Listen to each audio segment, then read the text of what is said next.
Hair ka at hindi mo pa rin alam paano maiwasan ang back jab sa riban? Panoorin ang video na to at may mga tips akong ibibigay para maiwasan ang back jab sa riban.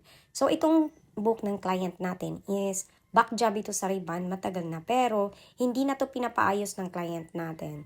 Since natatakot na siya, may trauma na siya at hinayaan na niya na lang ito na tumubo na. So today ang gagawin natin is mag-reband tayo at ang ating pang-reband ay lalagyan natin ng Queenplex. Ang ratio natin dito is 200 grams yung rebanding R1 at ang ilalagay natin na Queenplex is 20 grams or 20 ml.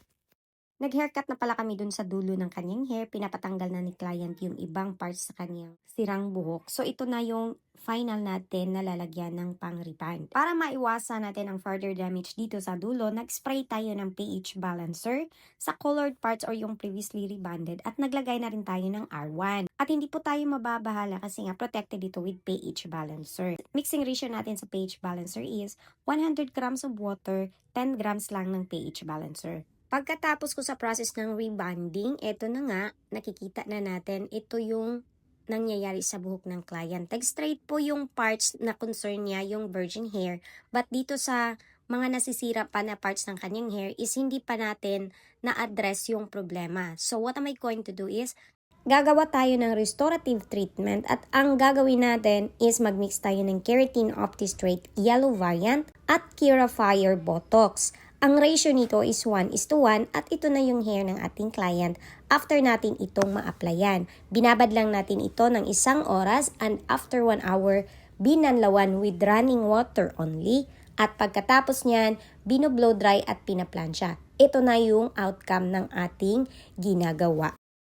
Ang pagmix ng Keratin Opti-Straight Yellow Variant at Kerafire Botox is nagiging restorative treatment ito na may straightening effect pa. Ito ang nagiging panangga ko para maiwasan na magka-back jab ako at maiwasan na makasunog ako ng buhok ng client. And of course, kailangan nating magpa-feedback sa ating client at yan po ang nagiging feedback ng client natin dito sa ginawa natin sa kanyang hair. At para maiwasan mo ang back jab sa reband, unang-una, tama po sa process, tama sa pagbabad ng rebanding R1, tamang temperature, tamang mga products ang iyong kailangang panangga if ever man magpa-back jab at may troubleshoot kayong gagawin after ng process ng inyong rebanding.